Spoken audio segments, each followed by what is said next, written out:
ஐயூஸ் welcome to தாதா சில்கர். நான் உங்கள் தாதா பாய். அதாவது நம்ம வளர்க்குற வெப்போர் செல் குடிங்கன்னா அப்படின்னாக்கா சில நேரம் இந்த வெயில் நாட்களில் இல்லை இந்த முட்டை விடும்போது இந்த ஹீட் அதிகமாகி உஷ்ணம் வெளியே வர முடியாமல் முட்டை விட முடியாமல் இந்த மாதிரி சில பிரச்சனைகள்லாம் வந்து மூலம் வந்துடும். அதாவது உள் மூலம் வெளி மூலம்னு சொல்லுவாங்க இல்லையா, அந்த மாதிரி இதுக்கு வந்து வெளி மூலம் வந்துடும். வெளி மூலம்னாக்கா இப்போது முட்டை விடுற கோழி இருக்கு இல்லையா, அந்த முட்டை விடுற கோழி என்ன பண்ணோம், அது முட்டை விட முடியாமல் முக்கி முக்கி உள்ளே இருக்கிற அந்த குடல் இருக்கு இல்லையா, அந்த கர்ப்பப்பை அந்த குடல்லாம் அதுவே வந்து வெளியில் வந்துடும். அதாவது தோல் இப்படி இப்படி உரிச்சோம்னா எப்படி இருக்கும், உள்ளே இருக்கிறது வெளியே வந்துடும். அந்த மாதிரி அப்படி உருட்டிக்கிட்டு பிரட்டிக்கிட்டு ஒரு மாதிரி வெளியில் வந்துடும். அதான் வந்து மூலம் அப்படின்னு சொல்லுவோம். இப்போ இந்த மூலத்தை எப்படி சரி பண்ணுறது சேவக்கோழின்னு சொல்லிட்டு பார்க்கலாம். சேவக்கோழிக்கு மட்டும் இல்லை, மனுஷாளுக்கும் வந்து இந்த நான் சொல்கிற விஷயம் வந்து யூஸ் ஆகும். அதாவது இந்த மூலம் அப்படின்னு சொல்லிட்டு அந்த விஷயம் வந்துடுச்சுனாலே ரொம்ப கஷ்டம். அது அது வந்தால் தான் அதோடைய வலி வேதனை எரிச்சலாம் வந்து தெரியும். நம்ம சும்மா நினச்சி நம்ம சொல்லும்போது நமக்கு தெரியாது. ஏன்னா நிறைய பேருக்கு லாங்காக வண்டி ஓட்டுறவங்களுக்குலாம் பார்த்தீங்கன்னா உடம்பு ஹீட் அதிகமாகி இன்ஜின் சூடாகி உள்ளே இருக்கிற அந்த குடல்லாம் தாங்க முடியாமல் நான் ஒன்று வெளியில் வந்துடும், உட்கார முடியும், ரொம்ப கஷ்டம், அவதிப்படுற மாதிரி இருக்கும். அப்போது அவங்களுக்கு கூட இந்த மாதிரி விஷயங்கள் வந்து யூஸ் ஆனிச்சுக்கலாம். இப்போ நம்ம சொல்கிறது வந்து கோழிங்களுக்கு தான். ஆனால் இந்த கோழிங்களுக்கும் மனுஷனுக்கும் எல்லாமே வித்தியாசம் பார்த்தீங்கன்னா அதாவது பேர் தான், மற்றபடி வைத்தியம் எல்லாம் ஆல்மோஸ்ட் சேம் தான். இப்போ அந்த மாதிரி உள் மூலமோ இல்லை வெளி மூலமோ வந்துடுச்சு, கோழி முட்டை விட முடியாமல் முக்கும் போது உள்ளே இருக்கிற அந்த கர்ப்பப்பையோ இல்லை குடலோ வெளியே வந்து தொங்கிடுச்சுனாக்கா அது நம்ம என்ன பண்ணணும். அதே மாதிரி சேவலுக்கும் பார்த்தீங்கன்னாக்கா ஹீட் அதிகமாகி சில சேவல் வந்து அந்த அந்த மூலம் வெளியே வர முடியாமல் அப்படி என்ன பண்ணணும், சூத்து பொண்ணு மாதிரி வந்துடும். பட்டைஸ்லாம் புண்ணு அதாவது சில பேர் அந்தி பண்ணுவாங்க, சில இடங்களில் சூத்து பண்ணுவாங்க, சில பேர் வந்து பின்னாடி புண்ணு வச்சு அந்த மாதிரி நிறைய விஷயங்கள் சொல்லுவாங்க. அப்போது இது அது எல்லாமே பார்த்தீங்கன்னா ஒன்று தான். இது ஏன் வருது ஓகேவா, ஏன் வருதுனாக்கா ஹீட்டு அதிகமாகி அந்த ஹீட்டு வெளியே வர முடியாமல், அப்போ அந்த ஹீட்டு வந்து உள்ளே இருக்கிற குடல்லாம் இருக்கு இல்லையா, இது வந்து ஆசன வழியாக வந்து நம்ம இப்போ சாப்பிட்ற சாப்பாடு நம்ம வெளியே ஏற்றும் போது அந்த ஹீட் என்ன பண்ணும், அதாவது அந்த மோஷன் வழியாக வந்து வெளியில் போகும்போது மோஷன் போகிற அந்த இடம் ஃபுல்லாகவே எரிச்சல் ஆரம்பிச்சிடும். ரொம்ப எரியும், உட்காந்தா எந்திரிச்சா அப்படியே நிற்க முடியாது, அந்த அளவுக்கு வந்து ரொம்ப ஒரு எரிச்சல் வந்துடும். இப்போ அதே சேம் ஃபீலிங் சேம் விஷயம் தான் வந்து கோழிங்களுக்கு வரும். இப்போ கோழி வந்தாலே நார்மலாக வந்து இயற்கையிலே நல்ல சூடு இருக்கும். இப்போ அந்த மாதிரி சூடு இருக்கிற சேவல் கோழிங்க வந்து முக்கும் போதோ இல்லை முட்டோடும் போது நம்மளா அந்த குடலும் சேர்ந்து வெளியே வரும். இப்போ அந்த மாதிரி வரும்போது என்ன பண்ணணும், நம்ம அதை கரெக்டாக கவனித்து சரி பண்ணலனாக்கா கோழி அப்படியே இருக்க அப்படியே உட்காந்து அப்படியே இருந்து புழு வச்சு உள்ளுக்குள்ளெல்லாம் ஃபால்ட் ஆகி சேர்த்துரும். புரியுதுங்களா?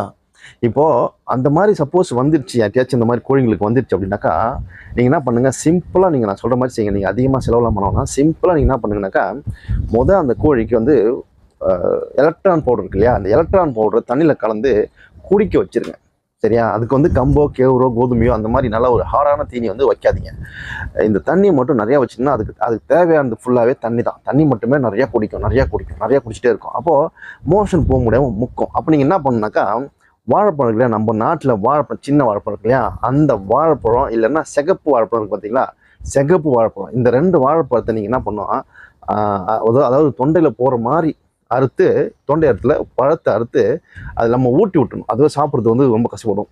ஊட்டி விட்டிங்கன்னா அது உள்ளே போய் மோஷன் வெளியே வரதுக்கு உண்டான வேலையை வந்து அது வந்து செய்யும். ஃபஸ்ட்டு இது ரொம்ப செய்யணும். ஓகேவா?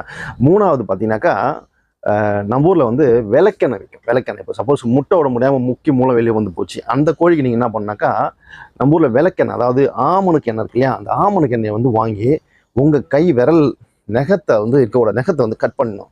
நகத்தை கட் பண்ணிவிட்டு நல்லா கழுவிட்டு அந்த ஆமணுக்கு எண்ணெயை உங்கள் விரலை விட்டு அந்த ஆசன புண் வழியாக அந்த ஆசன வாய் வழியாக வெளியே வந்த குடலை வந்து உள்ளே தள்ளி விட்டுட்டு அந்த எண்ணெயை டிப் பண்ணி அந்த விரலை நீங்கள் என்ன பண்ணோம், அந்த அதாவது அந்த ஆசன வாய் துவாரம் இருக்கு இல்லையா, அந்த வாய் ஃபுல்லாகவே வந்து தடவிட்டு ஓரளவுக்கு உள் பக்கத்தில் கூட லைட்டாக தடை விடணும். முட்டை விடாத முக்கிற கோழிங்களுக்கு முட்டை இருக்கிற உங்களுக்கு வந்து தெரியும். அப்போ அந்த விரலை வந்து அந்த முட்டையை முட்டுற அளவுக்கு வச்சு முட்டாமல் லைட்டாக வச்சு அப்படியே ஒரு லைட்டாக அப்படி ஒரு ரவுண்டு சுற்றி விட்டுன்னு வச்சுக்கலாம். அந்த கோழிக்கும் ஒரு இதமாக இருக்கும், மூலமும் வந்து அவ்வளோ சீக்கிரம் வெளியே வராமல் இருக்கும். முட்டை உள்ளே இருந்தாலும் முட்டை வந்து வெளியே வரதுக்கு உண்டான, அதாவது அந்த வழிக்கிட்ட வரதுக்கு உண்டான அந்த ஒரு வாய்ப்பு வந்து இந்த விளக்கெண்ணெய் அதாவது வேலை செய்யும். புரியுதுங்களா? அதனால் தான் வந்து எண்ணெய் போகிறது. இப்போ வந்து 3-4 ஆயிடுச்சுங்களா. இப்போ அடுத்து பார்த்தீங்கன்னா இப்போ உள்ளுக்குள்ளே இருக்கிற அந்த அந்த அந்த ஹீட்டை வெளியே ஏற்றணும், அதை சுத்தமாக காலி பண்ணோம் அப்படின்னாக்கா நம்ம ஊர்லேயே இந்த காடு மலை வாய்க்கால் வரப்பு எல்லாமே ஒரு இயற்கையான மூலிகை, சிறப்பான மூலிகை இருக்குது. அதுதான் வந்து துத்தி இலை. அந்த இலையை நான் போட்டு வரேன். அது எப்படி இருக்குனாக்கா, இப்போது வெத்தலை இருக்கு இல்லையா, வெத்தலை மாதிரி இல்லாமல், அதாவது இந்த உள்ளங்கை ஷேப்பில் ரவுண்டாகவும் பல்லாகவும் அதோடைய பூ வந்து ஒரு மஞ்சள் கலராகவும் அதோடைய காய் வந்து ஒரு சீப்பாகவும் வரும். சீப்பு மாதிரி அப்படியே பல்புலாக வரும். சில பேர் வந்து சீப்பு செடின்னுவாங்க. நம்ம சின்ன வயசுலலாம் வந்து அந்த காயை பறித்து சும்மா அப்படி தலையில் வச்சு சீவுற மாதிரி அப்படி இருக்கும். சீப்பு காயின்னு சொல்லுவாங்க. சில பேர் சீப்பு காய், துத்தி. ஆனால் வந்து உண்மையான பேர் துத்தி இலை, துத்தி செடி. ஓகேவா? இப்போ அந்த செடி தாங்க உலகத்திலேயே இருக்கிறதுலே இந்த வயிற்றுக்குள்ளே இருக்கிற அந்த மூலத்தை சரி பண்ணக்கூடிய ஒரே மூலிகை வந்து அதுதான். அதை வச்சு தான் வந்து மருந்து மாத்திரைலாம் செஞ்சு அப்படியே சொல்லாமல் வந்து விளைவிப்பாங்க. ஓகேவா? இதில் சில மருந்து வந்து ஆட் பண்ணுவாங்க. அதனால் நமக்கு தெரிஞ்சிருக்கும் போது நம்ம ஏன் போயிட்டு கடையில் போயிட்டு அதை இதை வாங்கிட்டு இருக்கணும்? நம்ம டைரெக்டாக மரத்தையே பிடிக்கிட்டோன்னு வச்சிங்களேன், வேலை முடிஞ்சுது. அப்போ அந்த இலையை கொஞ்சம் பறிச்சிட்டு வந்து ஒன்று நீங்கள் என்ன பண்ணுனாக்கா, பறிச்சிட்டு வந்து நல்லெண்ணெய் போட்டு வதக்கி அதை மிக்சியில் போட்டு அரைச்சி அதை நீங்கள் வந்து உள்ளுக்கு கொடுத்தீங்கன்னா ஒரு 2-3 நாள் கொடுத்தாலே வந்து ஆட்டோமேட்டிக்காக உள்ளே இருக்கிற உள் மூலமாக இருக்கட்டும் வெளி மூலமாக இருக்கட்டும் ஃபுல்லாக க்யூர் ஆகிடும். ஓகேவா? இல்லை உங்களால் அந்த அரைச்சி கொடுக்க முடியலன்னா அந்த இலையவே எடுத்து அப்படியே அந்த நல்லெண்ணெயை போட்டு வதக்கி அந்த காம்பெல்லாம் கிள்ளிட்டு அந்த இலையை அப்படியே நீங்கள் உருட்டி ஒரு 5 இலை 10 இலை சொல்லிட்டு ஒரு நாளைக்கு ஒரு 2 நாளைக்கு அப்படியே உருட்டி உண்டையாக உள்ள தள்ளிங்கன்னா கூட அது கூட சேர்ச்சிடும். ஆனால் அந்த மூலம் வந்ததுக்கு அப்புறமா நம்ம இதை வந்து போடுறோம் அப்படின்னாக்கா செரிமான கோளாறு வந்து இருக்கும். அதனால தான் வந்து நம்ம அரைச்சி போட்டோம்னா சீக்கிரமாக செரிமானம் ஆகும். புரியுதுங்களா? இன்னொன்றுனாக்கா சேவல் வந்து இந்த சூத்து புண்ணு ஆசன புண்ணு வருது இல்லையா, அதுவுமே வந்து சேம் மெத்தட் தான். அதுக்கு நீங்கள் வந்து இதை எப்படி வேணாலும் கொடுக்கலாம். பச்சையாக கொடுக்கலாம், இல்லை அரைச்சி கொடுக்கலாம், இல்லை வதக்கி உருட்டி கொடுக்கலாம். எப்படி வேணாலும் நீங்கள் வந்து அது கொடுக்கலாம். சேவலுக்கு கொடுத்தோம்னாக்கா உள்ளே இருக்கிற குடல் இருக்கிறத வந்து கூலாகி அந்த அந்த அந்த வழி எல்லாமே வந்து க்யூர் ஆகி வெளியே வரும்போது அந்த ஆசன வழியாக அந்த சூடு கீடெல்லாம் வெளியே வந்து சேவல் வந்து நார்மல் ஆகிடும். ஆனால் வெளி பக்கத்தில் வந்து நம்ம மருந்து, அதாவது வந்து சில விபரீதமான மருந்துலாம் இருக்குது, அதெல்லாம் போடக்கூடாது. ஏன்னா சிலது வந்து காயத்துக்கு போகிற மருந்து வந்து போட்டிங்கன்னா எரிச்சல் வரும். அந்த எரிச்சல் வர மருந்து நம்ம அங்கே போட்டோம்னு வச்சிங்கன்னா உயிர் போகிறது கூட வாய்ப்பு இருக்குது. அது நீங்கள் போடும்போதே தெரியும். ஃபேஸ் வந்து அப்படியே கொஞ்சம் கொஞ்சமாக மூஞ்சி அந்த சிகப்பாக இருக்கிற மூஞ்சிலாம் கருப்பாகி ஒரு மாதிரி ஆயிடுச்சுனாலே நினச்சிக்க வேண்டியதான், ஓஹோ பாதி வழியில் போகிற கண்டிஷனில் இருக்குது அப்படின்னு சொல்லிட்டு வருதுங்களா. அதனால் அதெல்லாம் பண்ணாமல் இந்த நெருப்பு காயத்துக்கு மருந்து போடுவாங்க இல்லையா நம்ம ஊரில், அந்த மருந்து வாங்கி நீங்கள் போடுங்க. அப்படி இல்லைன்னாக்கா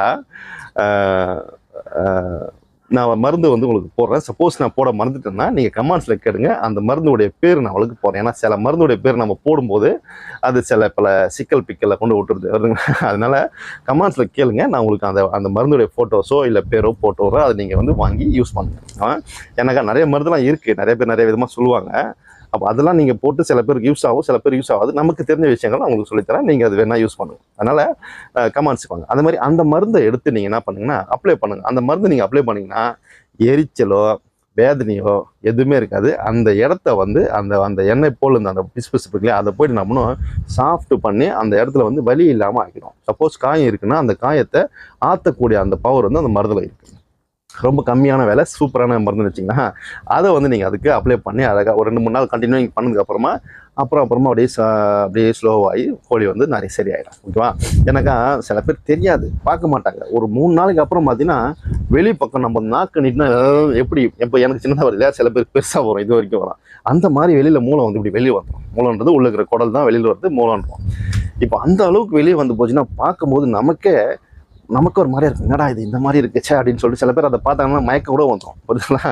அதனால் அந்த மாதிரி வர்றதுக்கு முன்னாடியே நம்ம வந்து இதெல்லாம் வரும் அப்படின்னு சொல்லிட்டு நம்ம முன்கூட்டி, அதாவது 1 நாள் 2 நாளே நம்ம அதை பார்த்துட்டோம்னாக்கா உடனே ட்ரீட்மெண்ட் பண்ணிட்டீங்கன்னாக்கா உங்களுக்கு சீக்கிரமாக குணமாயிடும். இல்லை ரொம்ப வெளியே வந்துடுச்சுனாக்கா எறும்பு ஈலாம் உட்காந்து அதில் புழு பிடிச்சி உள்ளுக்குள்ளே புழுலாம் போய் உள்ள இருக்கிற குடல் குந்தாண்டியெல்லாம் அரிச்சு எல்லாத்தையும் வீணாக்கி நாளடைவில் நல்லா இருக்கிற கோழி கூனி உட்காந்து உருகி அப்படி போய் சொல்லாமலே போயிடும். புரியுதுங்களா? அதனால் அந்த மாதிரி கவனிக்காமல் இருக்கும்போது இது வந்து முட்டை விடாத கோழிங்க இருக்கும்போது தான் வந்து இந்த மாதிரி வரும். அதே மாதிரி சேவலும் சரி, சேவல் வந்து சில சேவல் பார்த்தீங்கன்னாக்கா தீனி சாப்பிடும், வெள்ளையாக கழியும், அப்படியே இருக்கும், முக்கும், மோஷன் போகும்போது முக்கும். அந்த மாதிரி இருக்கிற சேவலை நீங்கள் வந்து நோட் பண்ணிங்கன்னா ஆசனத்தில் வந்து புண்ணு இருக்கும், இல்லைனா பழுத்து இருக்கும், வீங்கி இருக்கும், இல்லைனா எறும்பு கடிச்சிருக்கும். அந்த மாதிரி நிறைய விஷயங்கள் இருக்கும்போது அதை நீங்கள் கரெக்டாக நோட் பண்ணி ஆமாம்பா ஏதோ இருக்குதுன்னு சொல்லிட்டு அதை எடுத்துகிட்டு வந்து நான் சொன்ன ஆயில்மெண்ட்டை வந்து நீங்கள் போட்டு அப்ளை பண்ணிங்கனாக்கா எறும்பை வரக்கூடாது, காயத்தை வளரக்கூடாது, சீக்கிரமாக ஆற்றி சரியாக்கிடும். புரியுதுங்களா? ஏன்னா நிறைய மருந்து இருக்குது. விதமா நீங்கள் அதை போடுங்க, இதை போடுங்க, அதை போடுங்க, எல்லாமே டெஸ்ட் பண்ணிகிட்டே இருப்பாங்க. நம்ம நிறைய போட்டு டெஸ்ட் பண்ணதுனால இதை போடுங்க அப்படின்னு சொல்லிடுறது. அவ்வளோதான் விஷயம், வேற ஒன்றும் இல்லை. ஓகே கைஸ், பாருங்கள், மூலம் இருந்துச்சுன்னாக்கா உடனே குணப்படுத்துங்க, இல்லைன்னா உங்கள்கிட்ட இருக்க கோழி காலி ஆகிடும். ஆனால் இது வந்து மூலம் இருந்துச்சுன்னா சில பேர் கேட்பாங்க, இது தொத்து வியாதினா மற்ற கோழிக்கு வருமா? வராது, மற்ற கோழிக்கெலாம் வராது. மேபி இது நீங்கள் வைக்கிற தீனியால் வரதுக்கு வாய்ப்பு இருக்குது, இல்லை கூண்டு உள்ளே போட்டு அடைச்சி வச்சுருக்கிற கோழிங்களுக்கு, காத்தோட்டம் இல்லாத கோழிங்களுக்கு வரதுக்கு வாய்ப்பு இருக்குது. அப்போ நீங்கள் வந்து தண்ணி கம்மியாக இருக்குது, உள்ளே இருக்கிற சாப்பாடு வந்து வெளியில் வர்றதுக்கு தண்ணி தேவையா, தண்ணி இல்லாமல் இருந்துச்சுன்னா அதுங்களுக்கு வரதுக்கு வாய்ப்பு இருக்குது. அதனால் நீங்கள் கூண்டில் ஃபுல்லாகவே தண்ணி வச்சு விடுங்க, எப்போவுமே தண்ணி நிறையா வச்சு விடுங்க. முடிஞ்சால் காத்தோட்டமான கூண்டா வைங்க. அடைச்சி வச்சிங்க ஷீட்டு, இந்த கூண்டு ஷீட்லாம் போட்டு வைக்கிற கூண்டுக்கு இந்த மாதிரி வரதுக்கு வாய்ப்பு இருக்குது. ஒன்ஸ் வந்துடுச்சு நீங்கள் கவனிக்கலைன்னா எறும்பு பிடிச்சி ஃபுல்லாக கோழி ஃபுல்லாக உடம்புலாம் போய் அதை இருக்கிற இடமே இல்லாமல் வெறும் முடி மட்டும் கொட்டியிருக்கிற மாதிரி பண்ணிவிடுங்க. அதனால் பார்த்து ஜாக்கிரதையாக வளர்த்துங்க. இதுதான் வந்து நான் சொல்கிற விஷயங்கள் வந்து இந்த ஆசன புண்ணாக இருக்கட்டும், மூலமாக இருக்கட்டும், இதுதான் சிறந்த மருத்துவம். சப்போஸ் மனுஷாளுக்கே உங்களுக்கோ யாருக்காச்சும் இருக்குன்னா கூட நீங்கள் மெடிக்கல் இதுக்கெல்லாம் போகாதீங்க, நேராக துத்தி இலை எங்கே இருக்குன்னு தேடி பிடிச்சி அதை நீங்கள் நம்ம ஊரில் இந்த கீரை பொரியல் பண்ணி சாப்பிடுவோம் இல்லையா, கூட்டு மாதிரி, அந்த மாதிரி துவையல் மாதிரி பண்ணி நீங்கள் சாப்பிட்டாலே அது உண்மையிலே எல்லாருக்குமே நல்லது. புரியுதுங்களா? ஓகே, உங்கள் பாடி ஹீட்டு வந்து குறைக்கணும்னு நினைக்கிறீங்க. நிறைய பேர் சொல்லுவாங்க இல்லையா, பாடி ஹீட் ஆயிடுச்சுன்ட்டு. ஹீட் வந்து நம்மளுடைய பாடி வந்து எப்பவும் அந்த 34, 36 டெம்பரேச்சர் வந்து இருக்கும், நமக்கு தெரியாது, இருக்கும். அந்த 36க்கு மேலே ஏறிடுச்சுனாக்கா தான் வந்து நமக்கு சுடு, அதாவது ஜுரம் வந்துடும். புரியுதுங்களா? இப்போ இந்த சில நேரம் வண்டி ஓட்டுறவங்க டிரைவருங்களாம் இருக்கும்போது பார்த்தீங்கன்னா அவங்களுக்கு வந்து கண்ணெல்லாம் அப்படி எரிஞ்சு தூங்கியிருக்க மாட்டாங்க, சரியாக சாப்பிட மாட்டாங்க, குளிக்கிறதுக்கு டைம் இருக்காது. இப்போ அவங்களுக்கு பார்த்தீங்கன்னாக்கா அப்படியே எரிஞ்சு கண்ணெல்லாம் போய் அப்படியே சிகப்பாகி தண்ணி போட்டு வந்த மாதிரி அப்படியே இருக்கும். அவங்கள பார்த்தாலே நமக்கே ஒரு மாதிரியா இருக்கும். அந்த ஹீட் அதிகமாகி இந்த இந்த பட்டறையிலலாம் வேலை செய்கிறவங்களாம் பார்த்தீங்கன்னா அந்த மூஞ்சி ஒரு மாதிரி சவசவன், அதாவது ஒரு மாதிரியாக இருக்கும். அந்த மாதிரி வந்து ஆகிடும். அந்த மாதிரி இருக்கிறவங்க ஃபுல்லாகவே வந்து இந்த துத்தி இலையை மட்டுமே நீங்கள் வாரத்தில் ஒரு 2 நாள் 3 நாள் ஒரு நாளோ வாய்ப்பு கிடைக்கும் போது சாப்பிட்டீங்கன்னா உங்களுடைய மூலமும் சரியாயிடும். ஓகேவா? உள் மூலம் வெளி மூலமாக இருக்கட்டும், கோழிக்காக இருக்கட்டும், மனுஷாலாக இருக்கட்டும், அனைத்து பேருக்குமே ஒரே மருந்து இந்த துத்தி இலை தான். ஓகே கைஸ், பார்த்து என்ஜாய் பண்ணுங்கள். Bye bye. நான் உங்கள்